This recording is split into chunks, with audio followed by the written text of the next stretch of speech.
What's up, YouTube? Welcome back to another episode on my channel, The Confessions of a Hebrew Israelite. I just want to welcome anyone who is new to the channel. Welcome, welcome. Don't forget to go ahead and hit like and subscribe if you feel like you would be interested in dense and deep spiritual topics. My channel is a spiritual one. My topics range anywhere from God and spirituality to racial, social stigmas to narcissism. The main focus is God, so it always comes back around to how these topics affect our personal relationship with the Creator. It will always be on my perspective based upon my own personal experiences. So lots of story time. All right, so with that being said, let's go ahead and get into the video.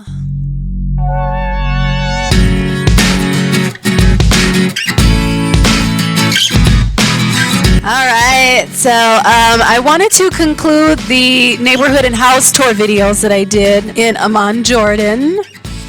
I said that at the end of the video we were going to talk. I want to give a little bit more detailed information regarding the housing here. Not very much, but just a few more details on it regarding things like utilities, electricity, water, insulation, all those good little details. So let's chat. So as you can see, it's very modern here, very clean, very classy. They have upgraded, nice finishes. It's just like in America. I wanted to do this video because, I get a lot of ignorant comments on YouTube about being over here. I had one sister that said, there's no running water nor electricity. And I'm just like, you're not that narrow-minded. There's a lot of people who think that there's no life outside of America. And, I asked the question in my other video. I said, what constitutes a country for being third world? Because I have everything here that I had in the States.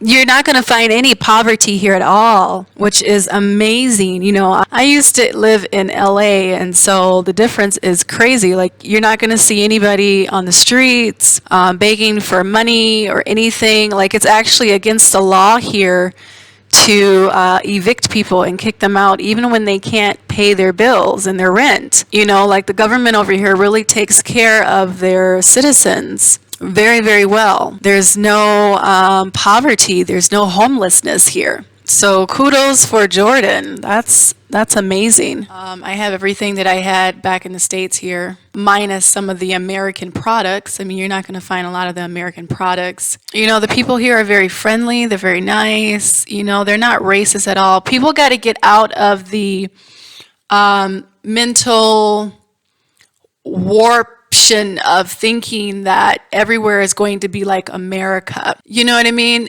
You're not going to find any other place in the world that kills African Americans like they do in America. Yes, there's racism everywhere. There's bigotry everywhere. But on a scale, if I had to put it on a scale compared to America and Brazil, let's just throw Brazil in there because Brazil is very comparable to America. It's not, everywhere you go in the world, it's not going to be that way, though. Everybody's agenda is not to get black people. It's not to kill black people. That's not going to be the case every single place you go in the world. You know what I mean? I had another lady say, oh, you're over there and there are enemies. And I'm just like, first of all, yes, we're the real Jews, but they have issues with the fake Jews. Okay, not black people. They don't have any issues with black people. They have issues with the fake Jews over there in Israel. Okay, they're fighting the fake Jews over there. They don't have any issues with black people. They're not over here bothering me. They're not racist. You see in the video, in the neighborhood view, they're friendly, they're waving, they speak.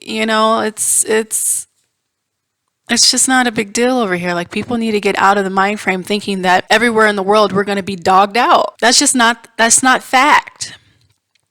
That's not fact. Everybody in the world, every country in the world, priorities and agenda is not to dog out black people. There are places in the world that you can go where you don't have to worry about bigotry and racism and being dogged out. Okay? And, I understand why, a lot of blacks in America feel that way, because America has really traumatized black people.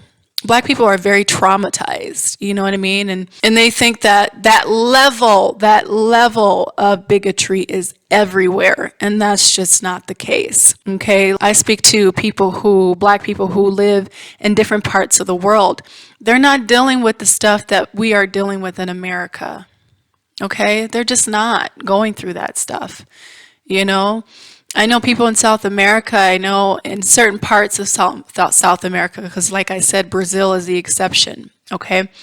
And like Colombia and stuff like that, and Thailand, and just different parts of the world, different parts of Africa, different parts of different countries where they can give a rat's behind about your skin color and who you are, and they're not paying any attention to you. They don't care. So we need to get out of the mind frame of thinking that the entire world is out to get us, and their priority and agendas is to destroy us. I mean,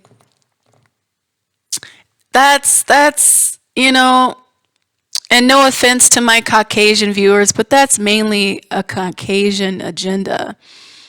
Black people have been at odds with Caucasians since Caucasians showed up.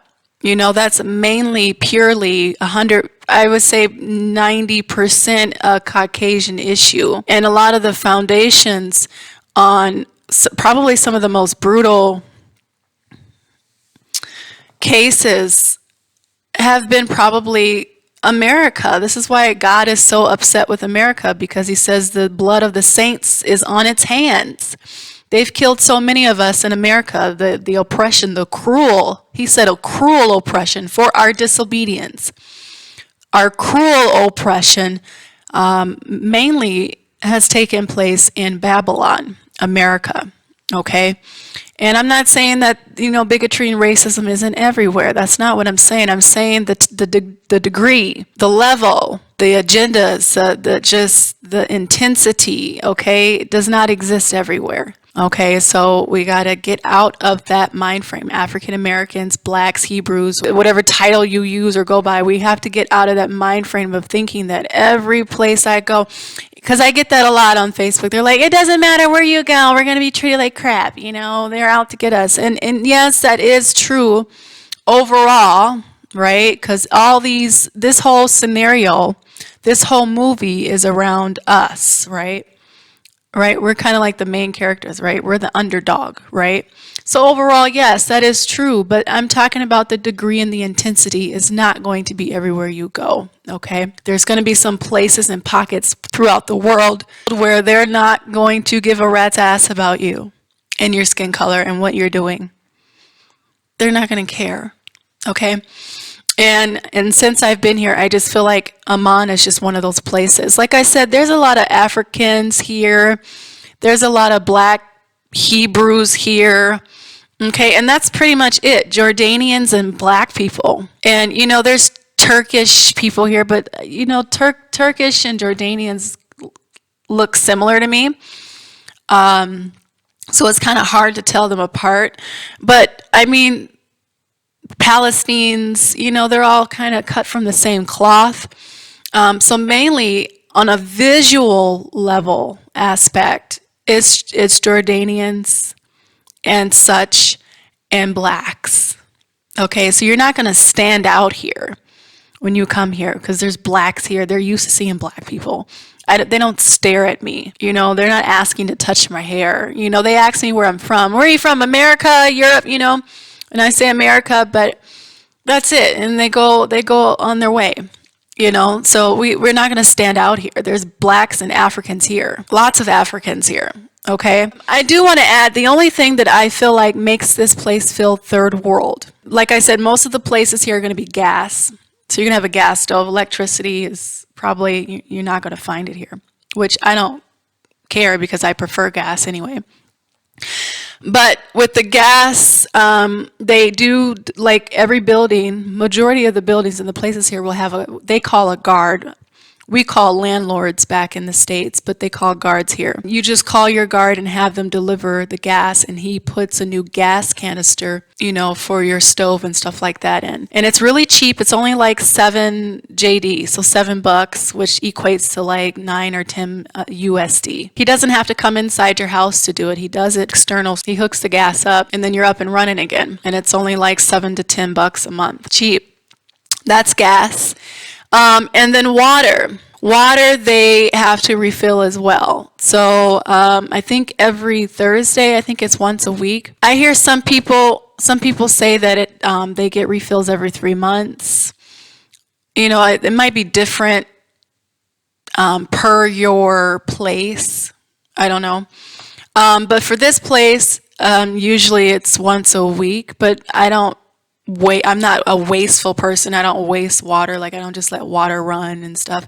So my water usually lasts me a while. So I've been here almost a month and I've only had one replacement. So maybe once or twice a month, depending on your family size. I mean, it's just me and my son. And my son, I have to beat him to bathe his, to wash his butt.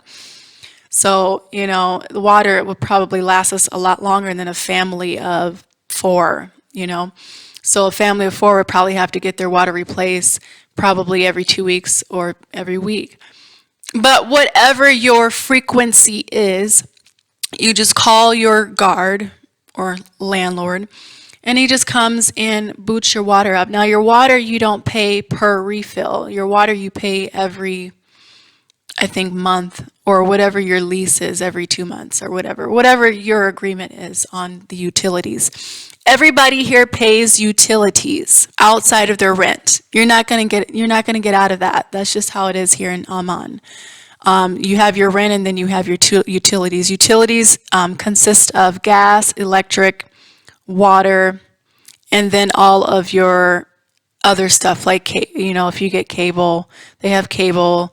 If you get internet, if you get stuff like that, I don't really do any of that stuff. So I just mainly pay electric, gas, and water. Water, I think, is every month. And then like your gas, he refills it as you need it. It's like $7 to $10 cheap. Gas is probably going to be your cheapest utility bill. And then water probably runs about $12 a month. That's also very cheap. Your only expensive utility here is going to be your electricity. And that's just because their places here don't have any insulation. They don't put insulation in their homes. And I'm assuming because most of the year it's warm, which really doesn't make too much of a difference because even in warm weather, the houses are really hot if there's no insulation, right? So hot or cold, insulation will help with either. But I'm assuming just because it's warm year round and they're used to the heat, right? It's just not a big deal to them. And so they don't put insulation in their homes. So when it's cold, and when it's hot.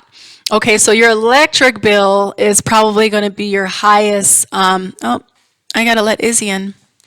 I forgot about her. I'm sorry, baby.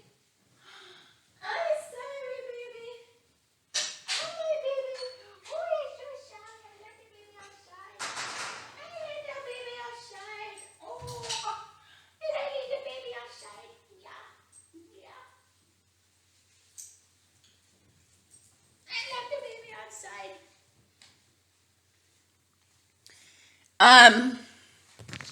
So your highest,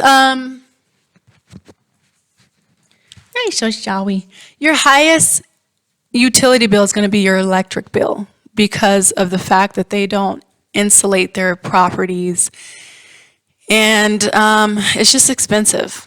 Electric, I'm on the ground level and it's in the winter, spring season. So it's really cool at night. It gets like 40 degrees, 30, 40 degrees.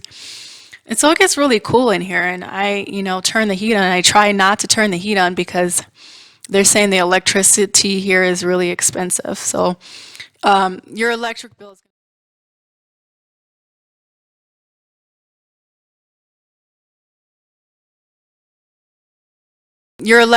going to be your more expensive utility bill, but water and gas, super cheap. Water and gas together is probably going to be like $20 a month. The currency here is actually stronger than American currency. Their dollar is stronger than American dollar. So it's not that. So that's the only thing I feel like kind of makes it feel like a third world is the water, the fact that the water can run out and they have to personally, individually replenish the water and the gas. Okay, so you don't have an unlimited supply source of gas and water. The electricity, yes, but the gas and the water, they have to replenish every so often, depending on your use and your family size, okay? But thank God that those are the cheapest. Your water and your gas are going to be the cheapest, okay? So when I first got here, I would hear music coming from outside. It sounded like ice cream trucks. And I was just like, oh, that's so nice. Like they drive around in Jordan and give ice cream to the kids. So American 90s, right? And someone told me, they were like, no, they go around and they sell stuff. They sell vegetables, they sell gas for your home for the people who don't have guards, you know. You hear the music, you can go out and buy gas for your house. I was like, oh, okay. So I'm going to conclude this. And like I said, if you guys have any questions on anything that I missed,